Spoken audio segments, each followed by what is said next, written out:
ಜನ 1500 ಮಹಿಳೆಯರು ಪೂರ್ಣ ಕುಂಭ ಸ್ವಾಗತದಿಂದ ಬರಮಾಡಿಕೊಂಡು ಇಡೀ ಪಟ್ಟಣವನ್ನು ಶೃಂಗಾರ ಮಾಡಿದ್ದನ್ನು ನೋಡಿ ಏನು ಪಾಪ ಇವರು ನಮ್ಮ ಜನಾರ್ದನ್ ರೆಡ್ಡಿ ಅವರಿಗೆ ರಾಮುಲು ಅವರಿಗೆ ದುಃಖ ಆಗಿರಬೇಕು, ನೋವಾಗಿರಬೇಕು. ಫ್ಲೆಕ್ಸ್ ಒಂದು ಕಾರ್ಯಕ್ರಮ ಬಂದರೆ ಎಲ್ಲ ಕಡೆ ಫ್ಲೆಕ್ಸ್ ಹಾಕ್ತಾರೆ, ಆದರೆ ಬೇರೆ ಅವರು ನಮ್ಮ ಜಾಗದಲ್ಲಿ ಹಾಕಿದ್ರು ಅನ್ನೋದು ಅವ್ರ ಮನೆ ಬಂದಿರೋ ಕೆಲವು ಸತೀಶ್ ರೆಡ್ಡಿ ರಾಮುಲು ಇವರು ಜನಾರ್ದನ್ ರೆಡ್ಡಿ ಜೊತೆಲೇ ಇತ್ತು.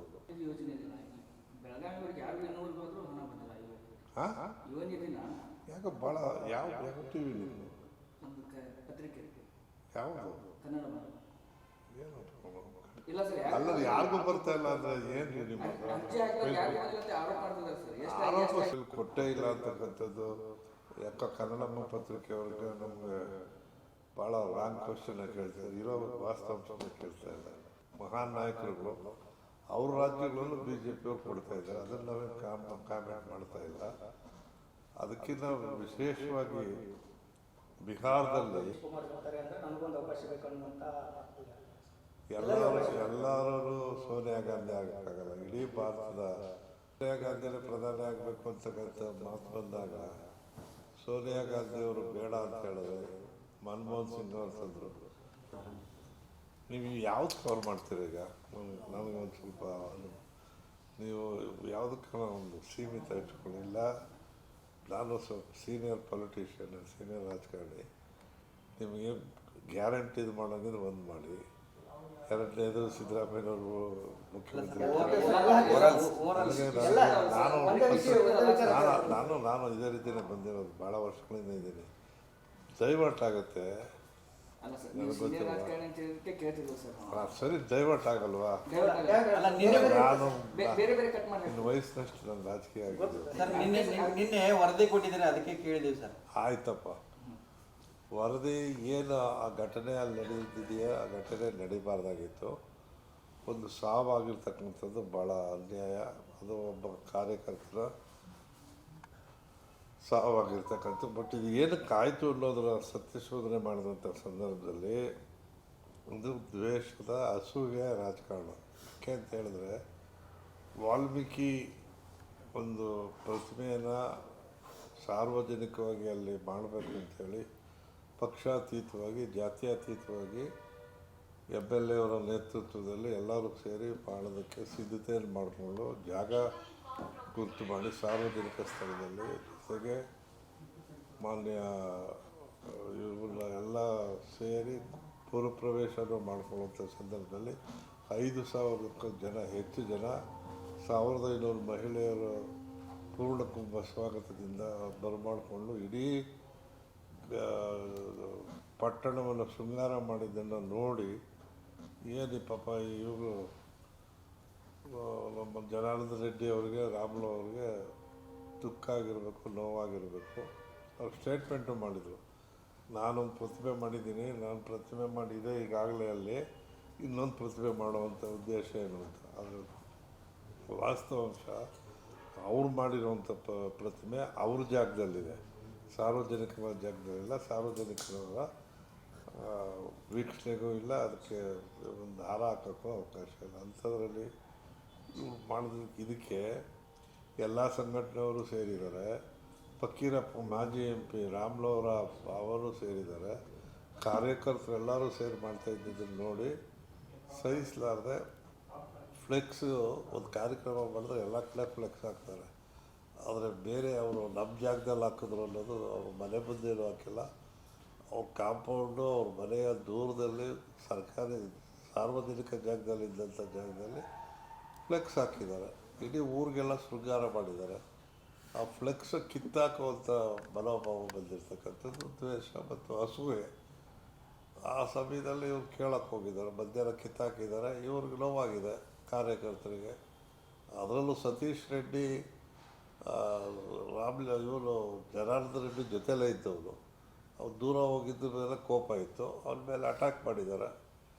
ಯಾವಾಗ ಇವರು ಕಿತ್ತಾಕಿ ಘರ್ಷಣೆ ಆದಂಥ ಮಾತುಕತೆ ನಡೆದಾಗ ಆಮೇಲೆ ಇವ್ರು ಕೇಳೋಕ್ಕೆ ಹೋಗೋ ಸಮಯಕ್ಕೆ ಅವರು ಮೊದಲೇ ಎಲ್ಲ ಸೇರಿಕೊಂಡು ಕಾಂಪೌಂಡ್ ಒಳಗಡೆ ದೊಣ್ಣೆ, ಖಾರದ ಪುಡಿ ಎಲ್ಲ ಇಟ್ಕೊಂಡು ಅದನ್ನು ಒಳಗಡೆಯಿಂದ ಪ್ರಚೋದನೆ ಮಾಡಿ ಗಲಾಟೆ ಮಾಡಿ ಸತೀಶ್ ರೆಡ್ಡಿಗೆ ಏಟಾಗಿದೆ.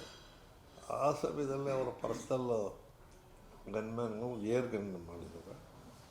ಈ ಸಮಯ ಅದಾದಮೇಲೆ ಮತ್ತೆ ಎರಡನೇ ಬಾರಿಗೆ ಅದು ಅಲ್ಲಿಗೆ ಅವ್ರ ಹಾಸ್ಪಿಟ್ಲಿಗೆ ಹೋಗಾದ್ಮೇಲೆ ಪಾಪ ಜನಾರ್ದನ್ ರೆಡ್ಡಿ ಬೇರೆ ಕಡೆಯಿಂದ ಅವ್ರ ಅತ್ತೆ ಮನೆಯಿಂದ ಒಂದನೇ ತಾರೀಕು ಬೇರೆ ಕಡೆಯಿಂದ ಬಂದಂಥ ಸಂದರ್ಭದಲ್ಲಿ ಹಿಂಗಾಗಿದೆಯಲ್ಲ, ಯಾಕೆ ಹಿಂಗೆ ನಡೀತು ಅಂತ ಕೇಳಕ್ಕೆ ಬರೋಕ್ಕೆ ಹೋಗಿದ್ದಾರೆ. ಅದನ್ನು ಅವ್ರು ತಡೆದಿದ್ದಾರೆ ಪೊಲೀಸರು, ಅವ್ರು ಬಂದಿಲ್ಲ.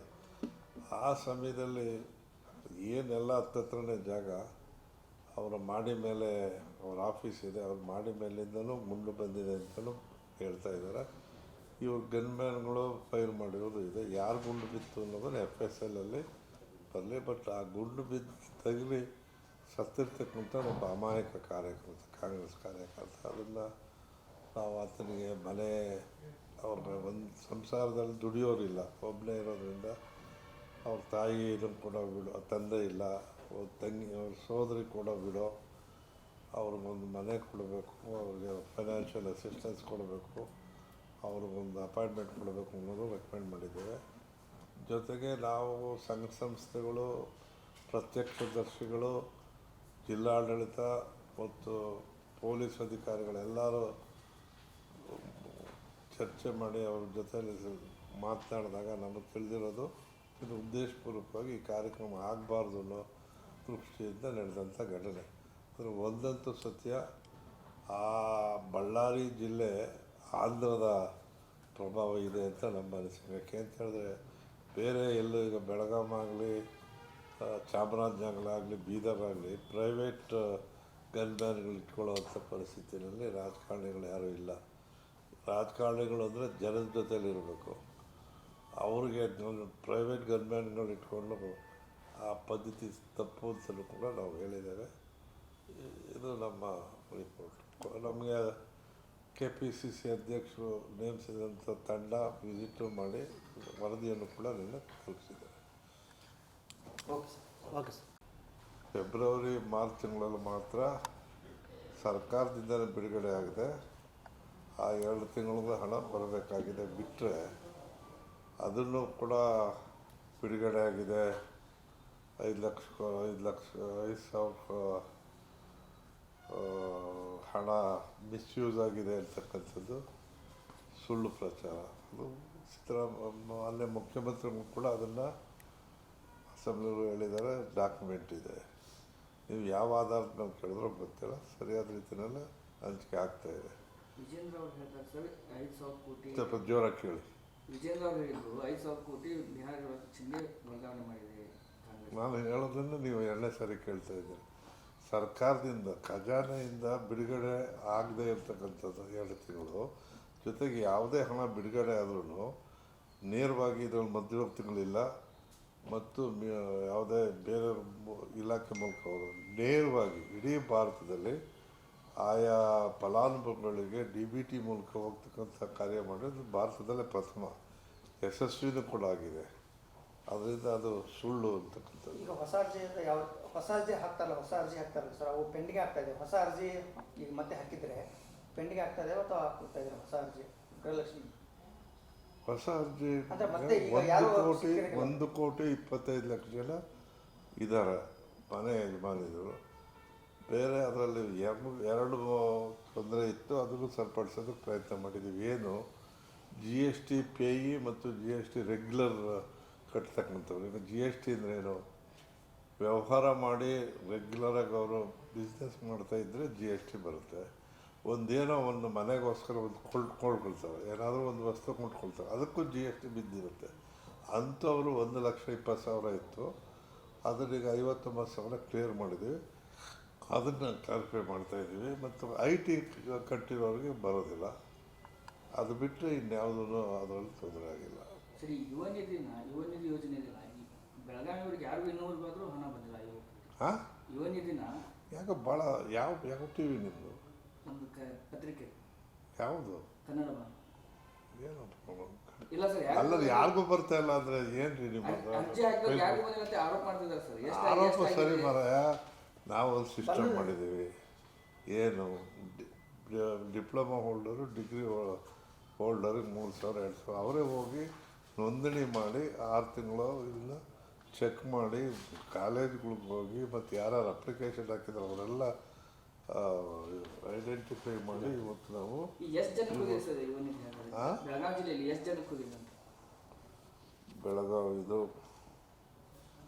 ಬೆಳಗಾವಿ ಲಿಸ್ಟ್ ನಾನು ಇವತ್ತು ಹೊಂದಿಲ್ಲ. ಒಂದು ನಿಮಿಷ ಸ್ಟೇಟ್ದಿದೆ, ಬೆಳಗಾವಿಲೂ ಇದೆ, ಕೊಡ್ತೀನಿ. ಆಮೇಲೆ ಯಾವ್ಯಾವ ಅಪ್ಲಿಕೇಶನ್ ಬಂದಿದ್ದೀವಿ ಎಲ್ಲವನ್ನೂ ಕೊಟ್ಟಿದ್ದೇವೆ. ಬೆಳಗಾವಿಲಿ ಕೊಟ್ಟೇ ಇಲ್ಲ ಅಂತಕ್ಕಂಥದ್ದು ಯಾಕೋ ಕನ್ನಡಮ್ಮ ಪತ್ರಿಕೆಯವ್ರಿಗೆ ನಮಗೆ ಭಾಳ ರಾಂಗ್ ಕ್ವಶನ್ನ ಕೇಳ್ತಾರೆ, ಇರೋ ವಾಸ್ತವಾಂಶನ ಕೇಳ್ತಾ ಇಲ್ಲ. ಇಡೀ ರಾಜ್ಯದಲ್ಲಿ 98% ನಾವು ಕೊಡ್ತಾ ಇರುವಾಗ ಇಲ್ಲೂ ಕೂಡ ಅಷ್ಟು ಚೆನ್ನಾಗಿ ಆಗಿರುವಾಗ ಬಂದೇ ಇಲ್ಲ ಅನ್ನೋದು 5 ತಿಂಗಳು ಬಂದೆ ಕೊಟ್ಟೇ ಇಲ್ಲ ಅನ್ನೋದು ನಮ್ಗಲ್ಲ ಸರ್, ಇಲ್ಲಿ ಜನ ಹೇಳ್ತದ ಸರ್ ಇದು. ಜನ ಯಾರು ಹೇಳ್ತಾ ಇದ್ದಾರೆ? ಯಾರು ಹೇಳ್ತಾ ಇಲ್ಲ. ವಿರೋಧ ಪಕ್ಷದವ್ರು ನಮ್ಮ ಆಮೇಲೆ ಪಕ್ಷಾತೀತವಾಗಿ ಜಾತ್ಯತೀತವಾಗಿ ಎಲ್ರಿಗೂ ಕೊಡ್ತಾ ಇದ್ದೀವಿ, ಯಾರೂ ಹೇಳ್ತಾ ಇಲ್ಲ. ಮಾಧ್ಯಮದವರು ಯಾರೋ ಒಬ್ಬರು ಈ GST ಎಲ್ಲ ಇದರೆಲ್ಲ ತಪ್ಪಾಗಿ ಮಿಸ್ ಆಗಿದ್ರೆ ಮತ್ತು ಒಂದೊಂದು ಸಾರಿ ತಾಂತ್ರಿಕ ತೊಂದರೆಯಿಂದ 2 ತಿಂಗಳಿಗೆ 3 ತಿಂಗಳಿಗೆ ಒಂದೊಂದು ಸಾರಿ ಬಂದಿರೋದಂಥ ಒಂದು 2-3 ರೆಸಿಸ್ಟೆನ್ಸ್ ಇವೆ. ಇಷ್ಟು ವರ್ಷ ಇಡೀ ಭಾರತದಲ್ಲಿ ಕರೆಕ್ಟಾಗಿ ಕೊಟ್ಟಿರುವಂಥ ನಮ್ಮನ್ನು ಕೇಳ್ತೀರ, ಬೇರೆ ಕೊಡ್ತೀವಿ ಅಂತ ಅನೌನ್ಸ್ ಮಾಡಿದಂಥದ್ದು ಯಾವುದನ್ನು ಕೇಳೋದಿಲ್ಲ. ನೀವೀಗ ಪಾಪ BJP ಅವರು 15 ಲಕ್ಷ ರೂಪಾಯಿ ಅಕೌಂಟ್ಗೆ ಹಾಕ್ತೀವಿ ಅಂತ ಹೇಳಿದ್ರು, 1 ಪೈಸೆ ಹಾಕಿಲ್ಲ, ಅದನ್ನು ಕೇಳ್ತಾ ಇಲ್ಲ. ಈ ರೀತಿ 2 ಕೋಟಿ ಉದ್ಯೋಗ ಕೊಡ್ತೀವಿ ಅಂತ ಹೇಳಿದರು, ಅದನ್ನು ಕೇಳ್ತಾ ಇಲ್ಲ. ನಾವು ಕೊಡ್ತಾ ಇರೋದು ನಾವು ಕೊಟ್ಟ ಮೇಲೆ ಇದು ಕೊಡೋಕ್ಕಾಗೋದೇ ಇಲ್ಲ ಅಂತ ಹೇಳ್ತಿದ್ದಂಥ ಮಹಾನ್ ನಾಯಕರುಗಳು ಅವ್ರ ರಾಜ್ಯಗಳಲ್ಲೂ BJP ಅವ್ರು ಕೊಡ್ತಾ ಇದ್ದಾರೆ, ಅದನ್ನು ನಾವೇ ಕಾಮೆಂಟ್ ಮಾಡ್ತಾ ಇಲ್ಲ. ಅದಕ್ಕಿಂತ ವಿಶೇಷವಾಗಿ ಬಿಹಾರದಲ್ಲಿ ನಾವಾದರೂ ಚುನಾವಣೆಗೆ ಮೊದಲು ಅನೌನ್ಸ್ ಮಾಡಿ ಜನಗಳ ಪ್ರಚಾರ ಮಾಡಿ ಚುನಾವಣೆ ಆದಮೇಲೆ ಗೆದ್ದ ಮೇಲೆ ಕೊಟ್ವಿ. ಬಿಹಾರದಲ್ಲಿ ಚುನಾವಣೆಗೆ ಮೊದಲೇ ಅಕೌಂಟ್ಗೆ 10,000 ಹಾಕಿದ್ರು, ಚುನಾವಣಾ ಆಯೋಗ ಅದನ್ನು ಕೇಳಿಲ್ಲ. ಇಷ್ಟು ನಡೀತಾ ಇದೆ ಈ ರಾಷ್ಟ್ರದಲ್ಲಿ. ಬಟ್ ಒಂದಂತೂ ಸತ್ಯ, ಇಡೀ ಅರ್ಥಶಾಸ್ತ್ರಜ್ಞರ ಪ್ರಕಾರ ಕೂಡ ಇದು ಕೊಡೋದ್ರಿಂದ ಈ ನಮ್ಮ ರಾಜ್ಯದ GDP ಹೆಚ್ಚಾಗಿದೆ, ತಲಾದಾಯದಲ್ಲಿ ರಾಷ್ಟ್ರದಲ್ಲೇ ಮೊದಲನೇ ಸ್ಥಾನದಲ್ಲಿದ್ದೀವಿ ಮತ್ತು GSTನಲ್ಲಿ 2ನೇ ಸ್ಥಾನದಲ್ಲಿದ್ದೇವೆ. ಹಣ ರೊಟೇಷನ್ ಆಗೋದ್ರಿಂದ ಹಣಕಾಸಿನ ಪರಿಸ್ಥಿತಿ ಸುಭದ್ರವಾಗಿದೆ, ಒಳ್ಳೆಯ ಕೆಲಸ ಆಗ್ತಾಯಿದೆ. ಸರ್, ಕಾಂಗ್ರೆಸ್ನಲ್ಲಿ ಆಂತರಿಕ ವಿಚಾರ ಎಲ್ಲ ಐತಲ್ಲ, ಅಂದರೆ ಒಂದು ದೊಡ್ಡ ಮಟ್ಟದಲ್ಲಿ ಚರ್ಚೆ ಆಗಿತ್ತು ಸರ್ ಕುರ್ಚಿ ವಿಚಾರ. ಹೈಕಮಾಂಡ್ ಇದೆ, ಮಾತಾಡಿದ್ದೀವಿ, ಹೈಕಮಾಂಡ್ನವರು ಹೇಳಿದ್ದಾರೆ, ತೊಂದರೆ ಇಲ್ಲ, ಚೆನ್ನಾಗಿ ನಡೀತಾ ಇದೆ. ಸಿದ್ದರಾಮಯ್ಯ ಅವ್ರು ಮುಂದುವರಿತಾರೆ ಸರ್ 5 ವರ್ಷ? ಖಾಲಿ ಇಲ್ವಲ್ಲ. ಮೊನ್ನೆ ಹಾವೇರಿಯಲ್ಲಿ ಮುಂದುವರಿದಿದ್ದಾರೆ ಸರ್ CM ಅವರು. ಅವ್ರನ್ನ ಕೇಳಿ ಅವ್ರ ಅನಿಸಿಕೆಗೆ ಅಲ್ಲ, ಅವ್ರು ಹೊಂದಿದ್ದೇನು, ಇಷ್ಟು ಜನ ಆಶೀರ್ವಾದದಿಂದ ಇಷ್ಟು ವರ್ಷ ನಾನು ಒಂದು ದಾಖಲೆಯನ್ನು ಆಡಳಿತ ಮಾಡಿದ್ದೀನಿ, ಉತ್ತಮವಾದಂಥ ಆಡಳಿತ ಕೊಟ್ಟಿದ್ದೀನಿ. ಇನ್ನು ಎಷ್ಟು ದಿವಸ ಇರ್ತೀನೋ ಅದು ನೋಡಬೇಕು ಅಂತ ಹೇಳಿದ್ದಾರೆ. ನಾನು ಪಕ್ಷಕ್ಕೆ ಬಂದಿದ್ದೀನಿ, DK ಶಿವಕುಮಾರ್ ಬರ್ತಾರೆ ಅಂದರೆ ನನಗೊಂದು ಅವಕಾಶ ಬೇಕು ಅನ್ನುವಂಥ ಮಾತಿಲ್ಲ. ಎಲ್ಲರೂ ಸೋನಿಯಾ ಗಾಂಧಿ ಆಗೋಕ್ಕಾಗಲ್ಲ. ಇಡೀ ಭಾರತದ ಲೋಕಸಭಾ ಕಾಂಗ್ರೆಸ್ಸಿನ ಮತ್ತು ನಮ್ಮ UPS ಎಲ್ಲರೂ ಸೇರಿ ಸೋನಿಯಾ ಗಾಂಧಿನೇ ಪ್ರಧಾನಿ ಆಗಬೇಕು ಅಂತಕ್ಕಂಥ ಮಾತು ಬಂದಾಗ ಸೋನಿಯಾ ಗಾಂಧಿಯವರು ಬೇಡ ಅಂತ ಹೇಳಿದ್ರೆ ಮನಮೋಹನ್ ಸಿಂಗ್ ಅವರು ತಂದರು. ಆ ರೀತಿ ಮಾಡೋವಂಥ ರಾಜಕಾರಣಿಗಳು ಭಾಳ ಕಡಿಮೆ. ಆದರೆ ದುಡ್ದಂತ ಎಲ್ರಿಗೂ ರಾಜಕೀಯದಲ್ಲಿ ಒಂದು ಪಂಚಾಯತಿ ಮೆಂಬರ್ ಆದರೂ ಅಧ್ಯಕ್ಷ ಆಗಬೇಕು ಅಂತಾರೆ, ಒಬ್ಬ MLA ಆದರೂ ಮಂತ್ರಿ ಆಗಬೇಕು ಅಂತಾರೆ, ಒಬ್ಬ ಸೀನಿಯರ್ ಮಂತ್ರಿಗಳು ನಾವು ಮುಖ್ಯಮಂತ್ರಿ ಆಗಬೇಕು ಅಂತಾರೆ. ಅದರಲ್ಲಿ ಆಸೆ ಪಡೋದ್ರಲ್ಲಿ ತಪ್ಪೇನಿಲ್ಲ, ಕೇಳೋದ್ರಲ್ಲೂ ತಪ್ಪೇನಿಲ್ಲ. ಅವಕಾಶ ಬಂದಾಗ ಅವರು ಆಗಲೇಬೇಕು. ಶಿವಕುಮಾರ್ ಕೂಡ ಒಳ್ಳೆ ಆಡಳಿತಕಾರ, ಒಳ್ಳೆ ಸಂಘಟನಾಕಾರ. ಇಡೀ ಭಾರತದಲ್ಲಿ ಎಲ್ಲೇ ಕಾಂಗ್ರೆಸ್ಸಿಗೆ ತೊಂದರೆ ಆದರೂ ಕೂಡ ಅದಕ್ಕೆ ಸ್ಪಂದಿಸ್ತಕ್ಕಂಥ ನಾಯಕ, ಅದರಲ್ಲೇನಿದೆ. ಸರ್, ಈಗ ಬಳ್ಳಾರಿ ಗಲಾಟೆಯಲ್ಲಿ ವಿಚಾರ ಎಲ್ಲ ಐತಲ್ಲ, ಅಂದರೆ ಒಂದು ದೊಡ್ಡ ಮಟ್ಟದಲ್ಲಿ ಚರ್ಚೆ ಆಗಿತ್ತು ಸರ್ ಕುರ್ಚಿ ವಿಚಾರ. ಹೈಕಮಾಂಡ್ ಇದೆ, ಮಾತಾಡಿದ್ದೀವಿ, ಹೈಕಮಾಂಡ್ನವರು ಹೇಳಿದ್ದಾರೆ, ತೊಂದರೆ ಇಲ್ಲ, ಚೆನ್ನಾಗಿ ನಡೀತಾ ಇದೆ. ಸಿದ್ದರಾಮಯ್ಯ ಅವ್ರು ಮುಂದುವರಿತಾರೆ ಸರ್ 5 ವರ್ಷ? ಖಾಲಿ ಇಲ್ವಲ್ಲ.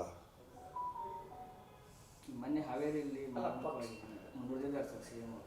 ಅವ್ರನ್ನ ಕೇಳಿ ಅವ್ರ ಅನಿಸಿಕೆಗೆ ಅಲ್ಲ ಅವ್ರು ಹೊಂದಿದ್ದೇನು ಇಷ್ಟು ಜನಾಶೀರ್ವಾದದಿಂದ ಇಷ್ಟು ವರ್ಷ ನಾನು ಒಂದು ದಾಖಲೆಯನ್ನು ಆಡಳಿತ ಮಾಡಿದ್ದೀನಿ, ಉತ್ತಮವಾದಂಥ ಆಡಳಿತ ಕೊಟ್ಟಿದ್ದೀನಿ.